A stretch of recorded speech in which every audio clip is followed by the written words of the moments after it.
Edwina Currie is a writer, broadcaster and former politician serving as the Conservative MP for South Derbyshire from 1983 to 1997 and a junior health minister for 2 years in the 80s. And she's with us here just now. How are you today? I'm good. It's a cold, miserable, damp day. I live in the Peak District. It's often a bit like this. Yeah, but we got a great result in Eurovision on Saturday night, didn't we? We did. I stayed up to watch it with some Ukrainian friends, and I think they're still feeling a bit poorly this morning.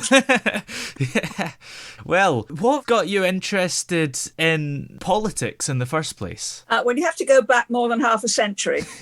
I'm about of an age, I think, to be your grandma or great-grandma. And I was born in Liverpool just after the Second World War, a city that had been flattened by the bombs. When I see what's been happening in Ukraine, that brings back a lot of flashbacks from childhood. I was born after the end of the war, but still, it was people were badly traumatized, and it was a grim place to be in many ways. And as I'm growing up, I'm thinking, right, do I want to stay here, or am I more ambitious than that? And how do I do that? And in a way, what you're looking at, even as a teenager, is you're aware that governments and government decisions, benevolent or malevolent, affect the lives of ordinary people. And if you want your life to be better and those near you and around you, then maybe you should find out how the system works, which I did in particular once I was at university, and I was able to do politics and economics and so on. And actually, I can remember in 1968 when the Russians invaded Czechoslovakia, very similar sorts of circumstances during the summer holidays, during the August of 1968. When we got back there to college in the September, October, I was saying, if that was me, I'd have been greeting them with an anti-tank weapon or something. And somebody said, no, you should be the kind of person to make sure the anti-tank weapons are there. You should be in politics. And that's where the idea was born. All right, maybe I might be good at this. It was a weird thing to want in those days, Toby, because there were virtually no women in the House of Commons. And even when I got there in 1983, I was one of only 23. Wow. But, change was in the air because one of the 23 was Prime Minister. Yeah, that's true. So, we felt that anything was possible by then. Yeah. And was that perhaps the first big political issue that got you interested, or was there maybe one closer to home first of all? Well, there were more serious and darker things. My family are Orthodox Jewish, and, relatives and people that we knew and relatives of people we knew had perished in the Holocaust. It wasn't talked about much then. But I think there was also a consciousness that the Hitler regime had been elected. They were actually elected in a democratic society in 1932. And it follows that actually politics isn't always just about being nice. You've also got to be canny. You've got to figure out how to do things. He was elected on a minority vote because the people who didn't get elected fell out with each other. The politics of this country looks a lot simpler. First past the post is something I strongly support. It has the effect of making you resolve your difficulties before you go for election. So you have a lot of argument and debate behind the scenes, sometimes in public, which is what's happening now. But it obliges people whose basic principles are similar, but whose ideas of how to actually achieve something may be different, to sit down and argue it through. In other words, to find a compromise or to figure out a timetable. That's actually very good indeed for the way that a country may be run, most of the time. Yeah. And before becoming an MP, you were a councillor for many years, right? I was. Well, life took me and my husband, a very long time ago, in the early 1970s, to the city of Birmingham. We had been working for Arthur Anderson in London and realised that if I wanted to get to Parliament, in London there were relatively few constituencies and hundreds, thousands of good candidates after them. Once you got away from there and you went into the provinces, then the situation was reversed, that there were lots of good constituencies, but on the whole, people were not putting themselves forward, or they wanted to stay local. They didn't want to go to Westminster. So I said to Ray, why don't we see if Arthur Anderson could send us to one of their new offices that they were building in different places. And I thought it might be somewhere like Bristol or Nottingham. And he came back and he said, we're going to Birmingham. Birmingham? Oh my God, another industrial city. I come from Liverpool. I don't want to go to Birmingham. And he said rather forlornly, well, I've said yes now. We'd only been married a year. So off we went to Brum, and it turned out to be superb. A great city with a strong tradition of local government, a big place, 1 million people, unitary authority responsible for all its own services, and with the resources and the determination to do things well. And in no time at all, with baby number one tucked under one arm, I'm on the council. I looked around and I thought, God, what's going to fit with kids? And the answer was social services. Bring me the childminder register. And it was years out of date. I'm going to do something about it. Yes, Councillor Mrs. Currie. So you begin to discover how to get things done. And it's an invaluable lesson in the political world. It's not just about posturing and virtue signalling. That if you have a particular interest, you pursue it, you find out more about it, you figure out how the systems work, who's responsible. A childminding case in point. I was a young mother with a baby. In those days, nurseries didn't take children under 3. If you wanted your child looked after, it was a private arrangement. There was a rudimentary register for listing people. No DBS checks or anything like that, but it was pretty rudimentary. It hadn't been updated for years. So we got an officer on it. They started to do visits to the people who wanted to do it. It helped young mothers who wanted to earn a bit of pin money, check the safety of the house, that kind of thing.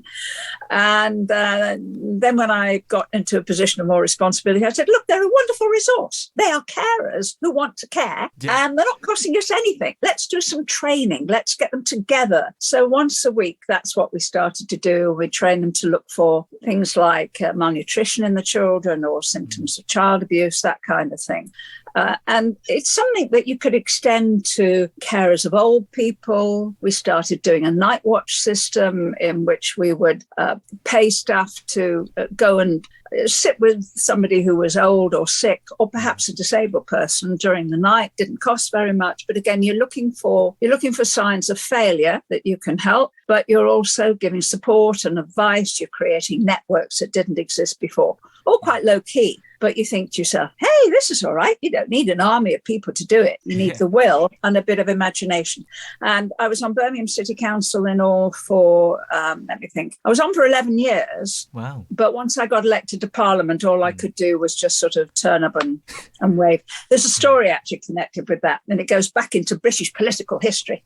Because once I got elected to Parliament, I said to the Conservative leader of the council, who modelled himself somewhat on Churchill. And I said, can I resign? And he said, no, you will cause a violence. And I said, so what, basically? And he said, no, we would lose it. And I said, right, okay, but, it's not right for me not to be able to attend. And he said, I said, what do the Labour Party think about all this? And he said, Labour Party wish you to stay as well. And really? Why? And he said, because we would lose it to the SDP, and they don't want that either. Oh, blimey. So I had to stay for 3 solid years, arrive about once every 5 or 6 months, go to a council meeting, sign in, wave, say hello to the Labour leader of the council by then, and skedaddle back to Westminster. Wow. Oh dear. And they saw off the SDP. I don't think they ever really sort of reared their ugly heads in Birmingham. When you were an MP, you were a junior health minister from 86 to 88. What things would you say you're the most proud of during that time? Well, I was the most junior of junior ministers. And there was a lot of misogyny around, and a lot of people sort of trying to push you down, Yeah. So you're given a brief that's got nothing very significant on it. And you look at the list of responsibilities. You're not responsible for running the health service. You're not responsible for negotiating wages of 1.3 million staff who work in the health service or anything important. And it's DHSS, which means by far the biggest part of the budget is social security benefits and all the issues that come from that. Yeah. And right down at the bottom of my little list of obligations was prevention of ill health and promotion of good health. Right, okay. I'm up for that. Do I have a budget? No, I don't have a budget. Right, you're going to have to do this yourself. Within months, I was the best known MP in the Ministry of the House of Commons because we got cracking. We did anti-smoking campaigns. We did eating well. I met the supermarkets. I was filmed going around Tesco's and where's the skim milk? Where's the low-fat options? And they were all very embarrassed. Within months, we had a whole changes and widening of all the ranges of what was available, which thrilled me because I've had a long problem with keeping my weight down. So it was entirely selfish, all this stuff, And then I convened a series of seminars because we were kind of working in the dark. And my economics and my maths told me that actually you need some evidence, right? So I convened a series of seminars with some very distinguished epidemiologists with surnames like Pito. And I said, what do people die of in this country? What do people suffer from in this country? What of these things is preventable? Well, lung cancer and smoking is an obvious one. What is probably not preventable, but if we treat it early enough, we catch it early enough, we can save lives. And how do we do that? And I'm particularly interested in women's health because I'm a woman and nobody else has looked at it ever. And they came up with breast cancer screening and cervical cancer screening. Breast cancer screening being done nationwide in Sweden and cervical cancer screening, which is a little trickier, Toby. I'm sure you'll understand because nobody talked about their bits in those days. Yes. Your generations are much more open, which is really healthy. And cervical cancer screening was being done in Finland. So I packed them into a shower bank and off we went. We went and had a look at all of this. And when I came back, we realized that we could do this. The cost-benefit analysis was such that if we could save women's lives quite early on, their contributions to society, the taxes they would pay and so on, would more than pay for the cost of the services, provided we can get them to use them. And there are two things I'm proud of. The first is when the officials set it all out and they said to me, well, which one do you want to do? Breast cancer screening or cervical cancer screening? And the thing I'm proud of is I said, well, why can't we do both? And we did become the first country in the world to do nationwide breast and cervical cancer screening for our women, which has saved thousands and thousands and thousands of lives. It's been refined over the years. It's got better as we've done more work. But that's one thing. The other thing was to get the money. Somebody had to go and see Margaret Thatcher. And it was my job. You do it, Edwina, you do it. So I went in and I was fully briefed. And she hated it if you were shuffling around papers. You had to answer her straight. And I spent half an hour with her. And she was of the age that we were targeting for breast cancer screening. So she understood. She got a scientific background. And fired lots of questions at me and didn't give any decisions. I came out after half an hour and sort of leaned against the door. And one of my officials said, are you all right, Minister? And I said, yes, I'm fine. But now I know what an Egyptian mummy felt like as they drew its brain out through its nostrils with pincers. But she said yes. Wow. So that's some of the stuff. Had I stayed in office long enough, we were going to start our men's bits. I was going to have a look at testicular cancer. Yes, that would have caused quite a ruckus at the time. It's being done now. And as well, of course, there was the whole salmonella-in-eggs thing. How bad could that epidemic have been? We already had an epidemic on our hands with AIDS, HIV. If you haven't seen the TV series It's a Sin, that's what it was like. I watched that series with tears streaming down my face. That's how it was. The stigma against people with AIDS, HIV, against the gay community was awful. Homophobia was regarded as not just respectable, but necessary. Just awful. So to have a government campaign that tackled the spread of an epidemic amongst that group of people, which of course was spilling over through blood transfusions into just about anybody would be at risk. That was a superb lesson in the importance of public health, the importance of governments putting their minds to it in a rational and non-discriminatory fashion. Now, when it came, it also meant that the scientific community knew that I was on top of the science and I was interested, because I'd originally gone to university to do chemistry. I got a scholarship to do natural sciences. The Public Health Laboratory Service during 1988 started to ring alarm bells saying, we're getting an awful lot of samples of people seriously ill with food poisoning, so ill that they're in hospital for 6 weeks or more on kidney dialysis, and samples are being taken and sent to us, and it's coming up with a new kind of salmonella. And it's being traced to eggs. And the problem is they don't smell off or anything like that. It's in the eggs. It's spreading. It seems to have got into the oviducts of the chickens. The chickens are not ill either, not at the age where they're laying. We have a problem. We have a public health problem. And by the time we start to get on top of it, we've got 500 reported cases a week, which is a lot. It's 30,000 cases a year. And that's tip of iceberg. There's almost certainly many thousands or hundreds of thousands more cases than that. And it's a killer. In vulnerable people, it was a killer. And so we started to see what could be done. We were not the Ministry of Food. Food was the Ministry of Agriculture, Fisheries and Food. And to my horror, they kept saying, there isn't a problem. Oh, there is a problem. How can you say that? There isn't a problem. Oh, my God. So we put out announcements to hospitals, to care homes, anything that was within our purview, saying, don't use shell eggs, use pasteurized egg. We found there was hardly any pasteurized egg. You had to kick everybody into making pasteurized egg, which you can now still get, and cook the egg properly and all that kind of thing. And it kind of escalated to a crescendo with hundreds and hundreds of people every week saying, why doesn't the government do something about this? You know, we are not in a position to identify the risk. And I was being told, don't say a word. What? Why not? Well, the farmers don't like it. Pardon me. You know, I have a farming constituency, but my farmers wouldn't accept any omerta like that. This is ridiculous. And so eventually I thought, look, I'm sick and tired of this. I got the breast cancer campaign underway. I got the cervical cancer was fine. We'd brought in the MMR vaccine. The HIV program was underway. I thought, I'd sod this. I could do other things for a living, you know. So I told everybody, and the eggs hit the fan. And what disgusted me was that the level of denial continued for months until there was not a public inquiry, a parliamentary inquiry. At which point, everyone admitted that they'd been feeding the chickens protein to improve their laying, and chickens are herbivores.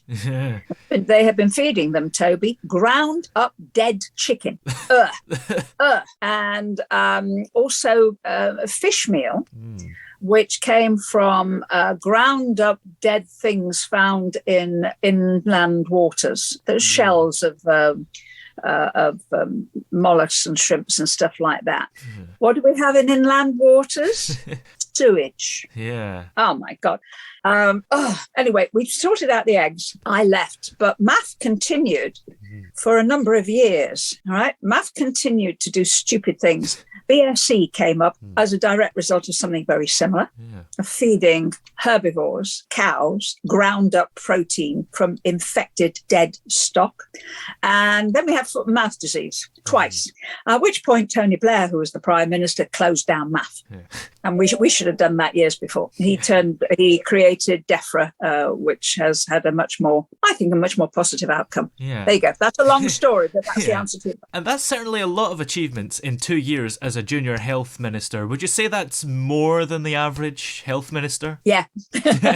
But what helped was I had chaired a health authority in Birmingham. I actually served on the health authority for 7 years, and it was a big authority. It was a big central Birmingham teaching. So we had 10 teaching hospitals, and I rubbed shoulders with professors and senior consultants, served on a lot of selection committees for their colleagues, because they always had to have somebody who was not a doctor.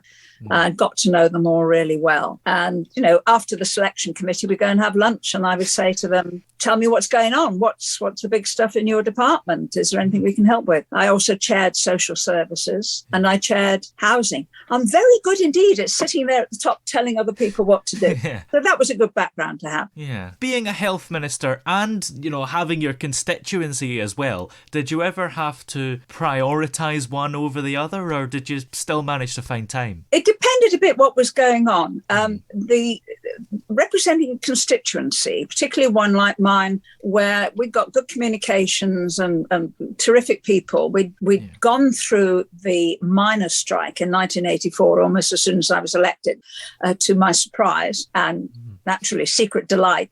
The miners took a vote and voted to stay at work, and they were part of the foundation of the Union of Democratic Mine Workers, which surprised me a bit. But basically, we were heading in the same direction. They wanted to get a different life. That my dad was a miner, my granddad was a miner, but I'd like my son and daughter to do something different. So, in fact, that was Toyota, which happened almost immediately after I'd left office. So I went from being involved with eggs to being involved with cars, to learning exercise all the time. But much of the time, as a minister, what you could do is kind of test out what you're trying to do at meetings with constituents. So, for example, we're working on cervical cancer. I go to a meeting of the Mothers Union in my patch and I say, how do we sell this? How do we do this? What works? What doesn't work? There were no such things as focus groups in those days, but that's what it became. And it was the same with, as votes came up on abortion and the human embryology, that kind of thing. You'd say to people, do we want to tighten the law on abortion? Is it about right?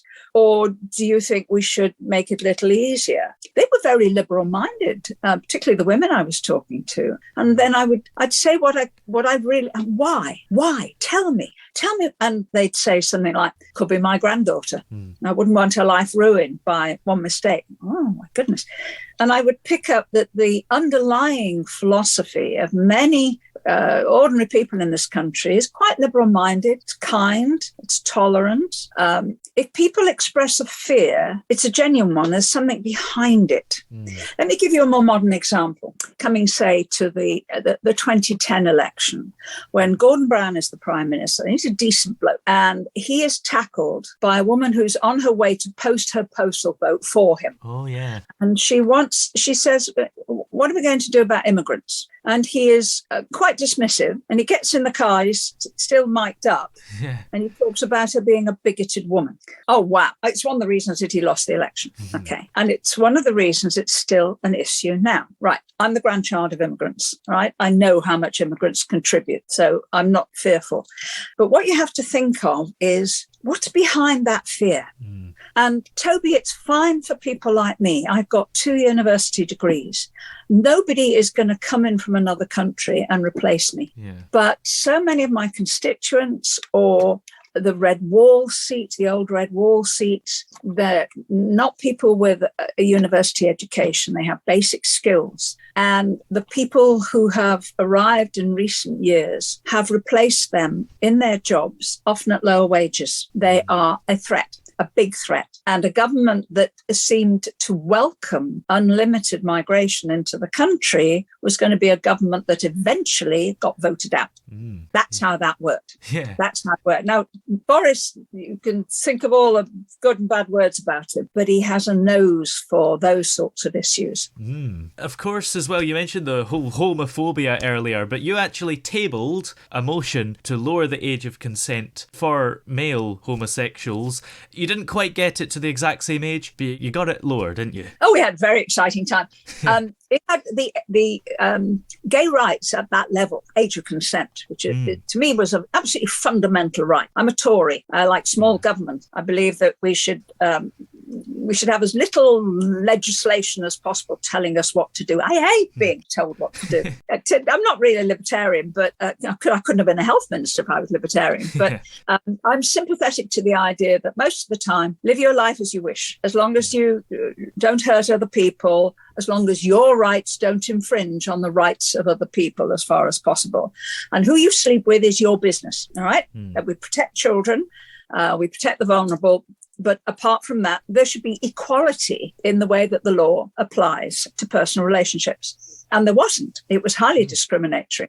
Not for gay women. And that's because when the law was made back in Victorian times, Queen Victoria didn't believe that women could possibly love each other and do anything naughty. Okay. And so the law never mentioned gay women, but it mentioned homosexuals as gay men. And what had happened was there was an election in 1992. I had turned down the possibility of going back into government. I did not want to be police and prison minister. Yeah. I was not going to play to my no way. And it's kind of casting around for what to do next. I went to a meeting of the Tory Campaign for Homosexual Equality, TORSH, at which they were talking about trying to reverse Section 28, the clause which banned any teaching about homosexuality in schools. And I sat there thinking, this is an old battle and it's a trivial one. It's what it represents that matters. And what we should do is go for something much more wholehearted. We should go for the age of consent. And they looked around and said, would you help? I said, sure. And they all kind of scuttled for cover and said, would you propose the amendment? And somebody said to me, it'd be good if you did, because you're a woman and you've got 2 daughters. So nobody can point the finger at you and say, what do you get up to on the bathrooms? Well, okay, I had nothing to lose. And between you, me and the gatepost, Toby, I thought, that'll be a little bit of payback for all the snide remarks from the gammons on the back of benches, good. But I said, look, it's got to be all party. This has got to be the House of Commons at its best. It has to be a free vote, and I need the Labour Party and the Lib Dems to back it. There were hardly any Scotch snacks there. And they said, OK, who do you want from the Labour Party? So I want Neil Kinnock. And they said, he recently retired as Labour leader. And they said, he won't do it. Why won't he do it? He's a Welshman. He comes from the valleys and he's got 2 sons. I said, that's exactly why he should do it. And they said, well, you can't persuade him. So Neil and I went to a hotel. We didn't do this in the House of Commons. Everyone would have been gossiping. We went to St Ermin's Hotel at the back of St James's Park Station, and we ate rock cakes in a corner of the lounge. And I lectured Neil Kinnock on equality. And I said, do you believe in equality? You should do this. And bless him, he did. He did. And he was excellent. And in that debate, which was February of 94, the young Shadow Home Secretary spoke, the Labour Shadow Home Secretary, and gave a humdinger of a speech. And his name was Tony Blair. The leader of the Labour Party at that time was John Smith. And I nudged somebody, and I actually wrote in my diary, that young man would be Prime Minister someday. But the great thing about the age of consent thing was, as with anything countercultural, you have to think hard how to convince a lot of people. Research showed that people would be hostile to homosexuality unless they knew somebody. So the message went out to every gay in the country and their families. I said to them, get your mothers involved. If your mother goes and tackles the neighbours and they all go and see their MP, we'll get that MP's vote. And throughout the nation, a host of young men came out to their mothers who then said, I always knew. Why are you telling me now? Because I want you to go and see the MP and tell them to vote for Edwina's amendment. Wow. Wow. And it was the first time in 25 years, a quarter century, that such a debate had been held. The way it works is that we proposed equality first, which was 16. We nearly got there, but we got 18. And we knew then it was a matter of when, not if, equality would come. And once you start those dominoes falling, you will end up with equal marriage, equal adoption rights, a whole host of other things. It takes time, but those things did happen. But then only a few years later, in 1997, a memorable election, you lost your seat. Did that surprise you, or were you sort of expecting it? Well, given that I'd spotted Tony Blair... And by then, in my patch, coal mining was a historical event. It's celebrated in museums. People were working in Toyota. They were settled in really good jobs. They owned their homes. They had little businesses. They were more prosperous and more secure. And Margaret Thatcher was a distant memory. And Tony Blair absolutely swept the board. I mean, credit to him. He did it exactly in the right way. He listened to what people wanted. He made all the right speeches, didn't deliver on most of them. I mean, for example, he promised gay rights. Elected in 97, he needed a hell of a nudge to actually bring equal rights in 1999. He could have done it in the first Parliament, and he didn't. So he needed a bit of a nudge. And then he got embroiled in Iraq and all that kind of rubbish. I went off and I went to work for the BBC, and I presented a weekend programme in BBC Radio 5 Live, which was fairly new. I was one of the first people. It had dawned on them when they set it all up that they were all blokes and they needed some women. So I was one of the first women presenters. Well, and how did broadcasting compare to being a politician? Because I think you've said before that you can be a little bit freer with what you say, but then again, if you're on the BBC, do you still have to maybe censor yourself a bit? If you're wise, whatever you do and say in public, you're thinking ahead. You're thinking what effect what I'm going to say will have. You're not thinking about it for yourself. It's not really about you. It's about the words that you're putting out, the viewpoint you're putting out. What effect is it going to have on the people who hear this? If you don't want to offend anybody, don't do it. All right. It's equivalent to Twitter, which didn't exist. If you don't want to offend people, but you want to convince them, then you need to be very good with words. And it's soundbite territory, a lot of it. It's something that you learn, and sometimes you have to learn it the hard way. I'll give you an example of something which I thought about and then defended quite vigorously. And I could see how it would upset people. When we were watching the Olympics and in 2012 and the parade and so on, the Italians came in, and we watched the Paralympics.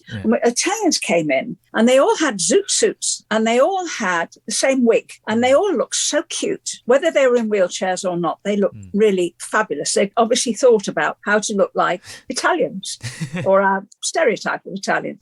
And I tweeted that I thought they all looked absolutely fabulous, including those in wheelchairs. I got a lot of stick for that. And I was invited on breakfast TV and I said, well, actually, what I said was true, and I was paying them a huge compliment.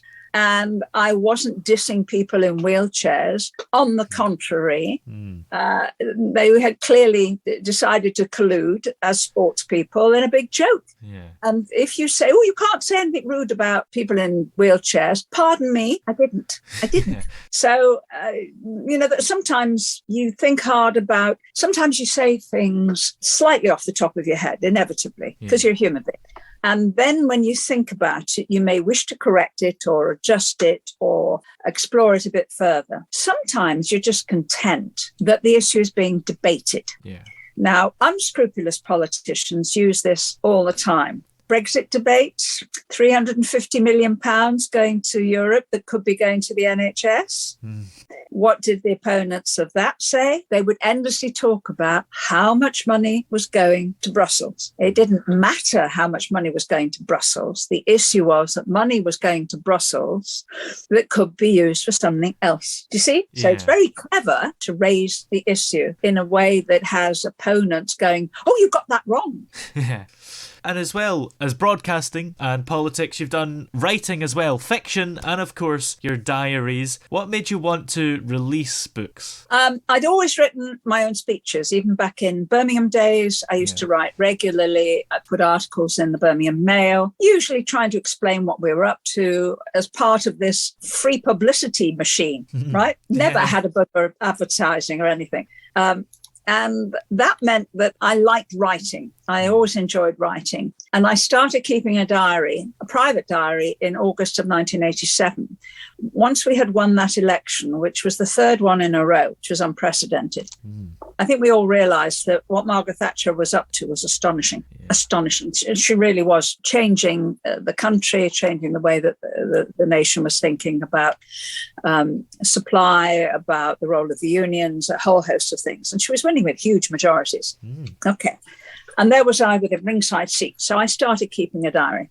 And inevitably, a diary becomes a kind of false friend. Yeah. You tell the diary things you wouldn't tell anybody else, like that person was horrible to me or whatever. You almost never put anything positive in it, because if someone's nice to you, why would you write it down? Why would you be aggrieved about it in dead of night after a couple of glasses of wine? You write down the negatives.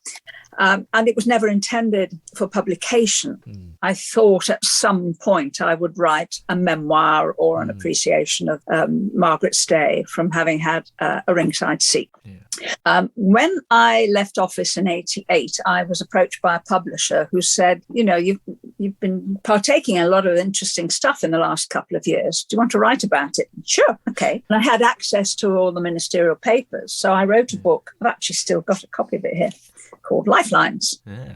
It's stuffed with bits of paper cut from newspapers over the years saying Edwina was right, but there you go. So I wrote this book called Lifelines, and I'm really pleased now that I did, because it's a record of what we got up to. And it sold well, and I made some money. And they came back and said, okay, keep going, basically learn to write. And then in 92, after this election, while on the one hand, I'm in meetings talking about homosexual equality, on the other hand, I'm sitting at lunch in the Savoy with a publisher saying, you're ready to write a novel. And I said, well, what would I write about? And he said, you keep us entertained with the stories of what the lads get up to when the whips think they're in the constituency and the wives think they're at Westminster.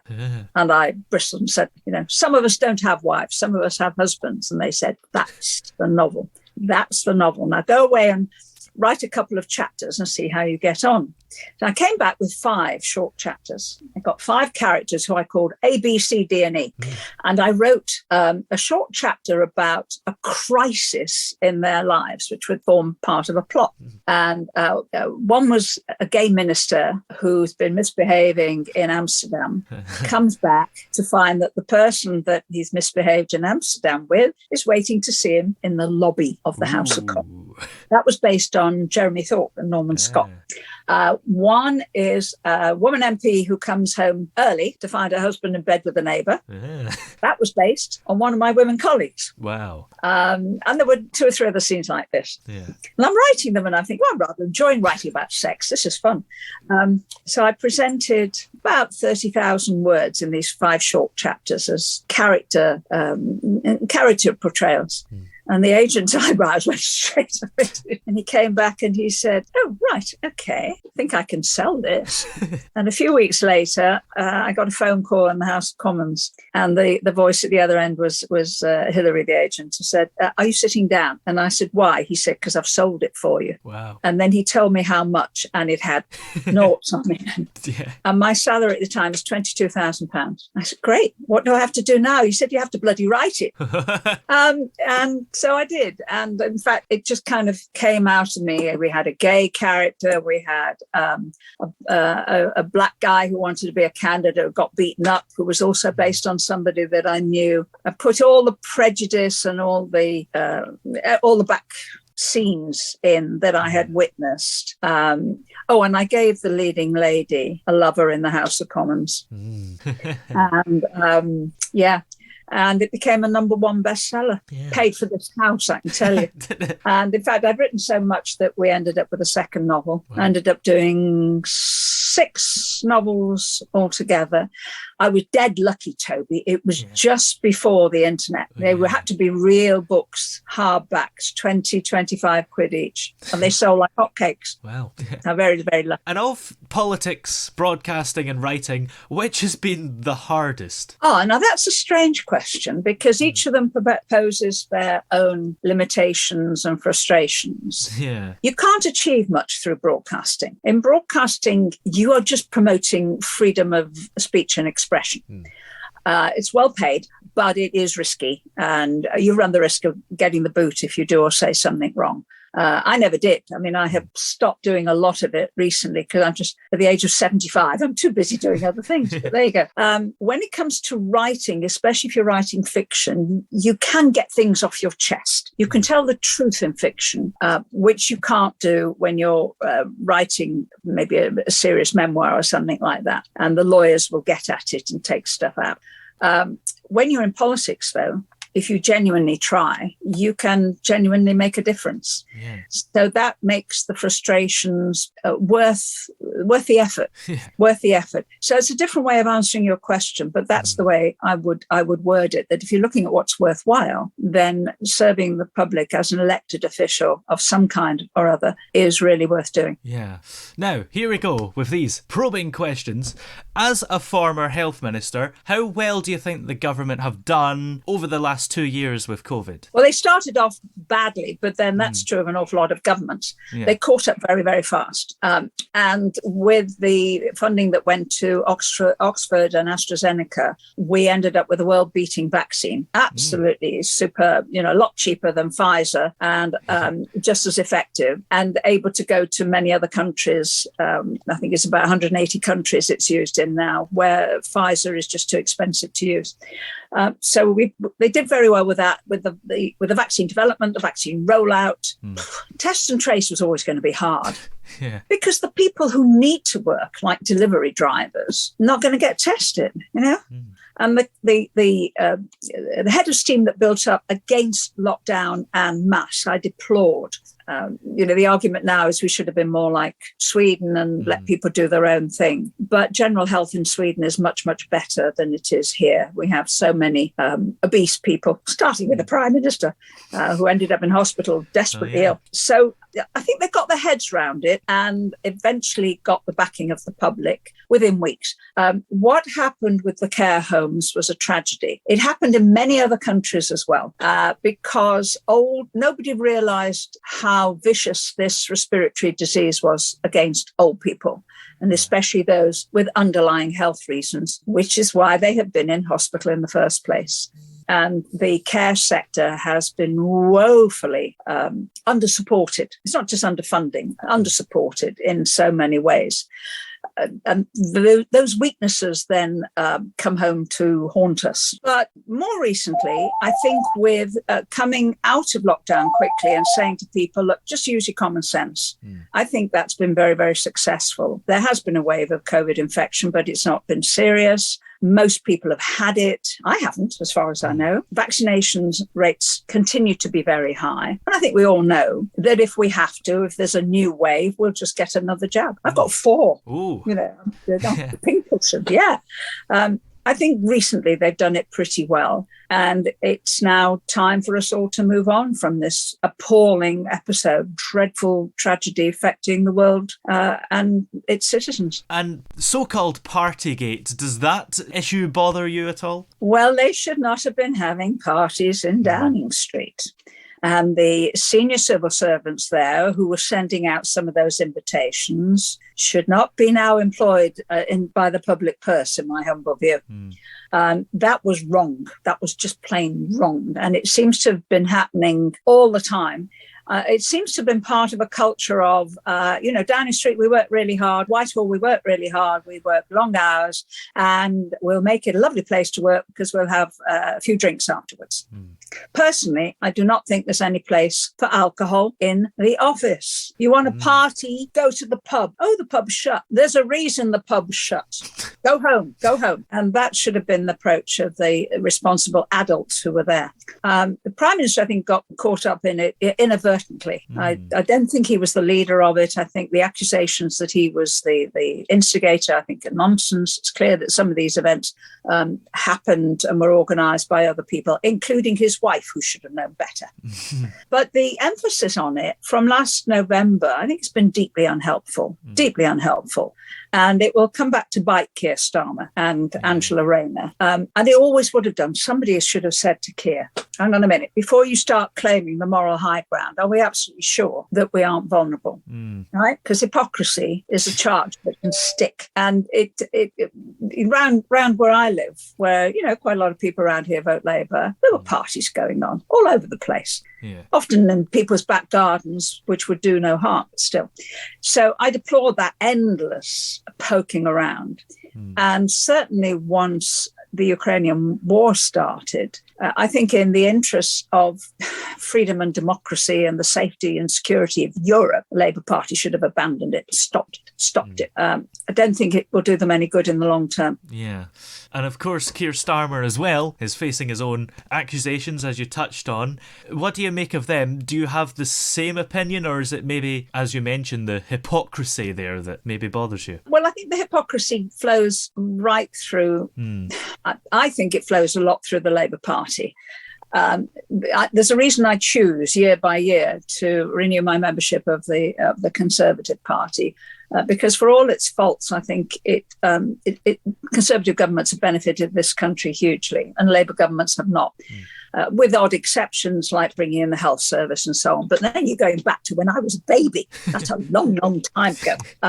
So there's an element of organised hypocrisy about Labour, and I was particularly upset and disturbed about the anti-Semitism that was allowed to flourish and was encouraged and condoned under its previous leadership, and which hasn't been completely eradicated yet. Keir Starmer often says the right things, but politics is about getting things done. Yeah. And getting things done means getting rid of the candidates who were fomenting some of that. And he hasn't managed to do that yet. Even around here where I live, I won't say names, but they know who they are, kind of thing. Keir himself is not a politician. A politician is somebody who susses out the effect that they're having. He's a boring old fart. All right. I mean, he's not going to go down well in the pubs of Preston. Not really. And his problem is that in Scotland, the SNP is still rampant. And he can't form a government without seats in Scotland. There's just, it's too big a gap. Yeah. So he would need to be thinking very hard how to do that. So what do I think about him? I'm rather glad he's the Labour leader. That's a good way of putting it. And you have competed in many shows like Strictly and I'm a Celebrity. Is that fun stuff to do? Oh, yeah. I mean, you do these things for three reasons. Firstly, it's actually fun to do. I mean, the first one I got involved in like that was Hell's Kitchen with Gordon Ramsay, and I'm still using some of the recipes. And I hate cooking, but having learned how to do some of the restaurant tricks and how to produce really lovely food from good ingredients, I'm still keen to do all that. And I'm being sworn at by Gordon Ramsay. I looked at him and I said, I've been sworn at by better men and women than you, So you do it because it's fun. Yeah. They're very well paid. Yeah. If they're not well paid, you don't do them. I was asked not long ago to go and do the Best Marigold Hotel in India in July for peanuts. I wouldn't go to India in July for anything. No. But no, that's not going to happen. And the third thing is that it helps keep your profile high. Just occasionally that can be useful. That brings more work. That brings more requests to do things. And yeah, that's fine. That's why you've still heard of me. The one I'm proudest of, there's two I'm proud of. One was doing Celebrity Wife Swap with John McCririck. That's been shown over and over and over again. Very strange man. And my husband had to look after his wife, a very strange lady. And the other one is Celebrity Mastermind. Yeah. Well, you were the first woman to win that, weren't you? Well, roll of drums, please. Okay. Because I won it twice. I won it twice. Yeah. At the time I won it twice, I was the only person to have won it twice. Yeah. But then somebody else won it twice. So I'm up there with the stars. And actually, there must be something in the water around here because Whaley Bridge is the home of Alice Walker, who won Mastermind quite recently. So Whaley Bridge is the home to two masterminds. Yeah, that's incredible. And as well, what do you like to get up to in your spare time when you're not on the telly and writing and stuff? Well, I have two small dogs, and walking them is good for me mentally and physically. I get out into the countryside, and with dogs, you have to go out in all weathers. Yeah. So it's a good thing to do. I've been out when it's snowing and raining like it was this morning. And you come back feeling refreshed. It's healthy for the heart and so on. And I have lots of family. I went down to London yesterday, which was a Sunday, to a birthday party for my 86-year-old cousin. Wow. My mother was one of 8 who were very close, 8 siblings, and they had 9 children between them. The youngest is 62, and the oldest is 87. Wow. And had a party, and that was fun to do. And other than that, I keep pretty busy. I got very much involved in all the Ukraine stuff. My grandmother came from Poltava. So if you look at my Twitter feed, you would think I was a war correspondent about stuff that I retweet all the time. I'm very much involved with trying to help some refugees, that kind of thing. Yeah. Every day is busy. Yeah. And are there any plans for you to root back to politics? I did try this time last year. My husband, John, died of cancer in November 2020. And then last year we had delayed local elections with the county elections. And there was a possibility of fighting the seat where I actually live. Wow. And so I had a crack at it. I pushed the vote up from 1,048 to 1,878. Wow. And that should have been enough. Yeah. But it was. The Labour Party brought in people from Manchester and Salford, and they fought it like a general election. The turnout was 55%, which is not bad for a local election. Yeah. And they won enough to win it. And after that, I said, okay, well, I tried and I failed. And that is not what good Lord wants for me. Something else will turn up, I'm sure. Yeah. And as I say, with the refugees, and I find myself extremely busy. Yes. And I can probably guess the answer to this based on something you said earlier about Labour and Keir Starmer, but do you think the Conservatives will win the next general election? I do, actually. Boris is the great, he's been called Grease Piglet. He is the great survivor. And he is, even now, he's ramping it up a bit. You can see the fault lines being drawn, I think, for the next election. One being Brexit still. If the other side win, if Keir Starmer and North London win, they will reverse Brexit. They will apply to rejoin the European Union. And I think they might. If you listen to Alistair Campbell, who was Blair's advisor, they would do it like a shot. Yeah. And so the more Alistair talks like that, the more I retweet him. And the more I think that's going to be one of the issues. Secondly, immigration. We had, despite lockdown and so on, we had 600,000 new people arrive last year. Not from the EU so much as from the Indian subcontinent. And they've come because we need them. I don't think they've come for free healthcare and benefits. But nonetheless, as I said earlier, they help me. They don't challenge me in my work and my job. And I think immigration is going to continue to be an issue. And the red, blue wall seats in the north of England, getting the money to them and upgrading facilities and so on. Where I live, for example, there's over 100 million being spent on the rail services in the Glossop area, going out through to Hope Valley. There's new bypasses being built. There's a new hospital being built in the middle of Buxton, which has been talked about for donkey's years, never actually happened. We actually see cranes, I don't mean the birds, on the horizon. And, the opportunities are tremendous. The Northeast is going to be one of the most successful areas for renewable energy in the world. Yeah. And those seats are going to be Tory for decades to come. So, yes, and we may lose a few down south to Lib Dems. But in the most recent elections, in England, Labour Party won, I think, about 4 seats. So I don't think Labour's going to make much progress in England. Doesn't look like they're going to make much progress in Scotland. There isn't much progress for them to make in Wales, and they don't have any seats in Northern Ireland. Neither do I. Neither do we. So it could be, this is politics, fascinating stuff. Yeah, it certainly is. Well, where can we keep up to date with you everywhere? You can follow me on Twitter. It's Edwina_Currie, Currie. They haven't given me a blue flag. I have no idea why. I've got about 24,000 followers, I think. Yeah. I can't be bothered with bureaucracy. If they don't want to give me a blue flag, fine. You can usually figure out it's me. And I have a website, edwinacurrie.co.uk. And on LinkedIn, if you are interested in LinkedIn, if you've got business people. I do all sorts of things. Yeah. Well, just as we go, is there a particular song that we can play for you? If you've got it, the Beatles' Penny Lane is lovely. Now, why Penny Lane? Because that's where where I grew up. There really was a barber. There really was a nurse. She wasn't selling poppies on a tray. She was selling Alexandra roses for the nursing profession. Paul McCartney lived in one place, John Lennon lived another, and I lived up the road. We all went to three of us went to the Liverpool Institute. I went to the girls' school. They went to the boys' school. Yeah. And I used to go to the cavern when school thought I was going to my dad's for a sandwich. And Dad thought I was staying in school. I was in the cavern. Yeah. Just like the husbands and wives in Westminster. We'll stick that on for you. And many thanks for joining us on the show. It's been great to have you here. It's been my pleasure. Thank you very, very much. And toodaloo.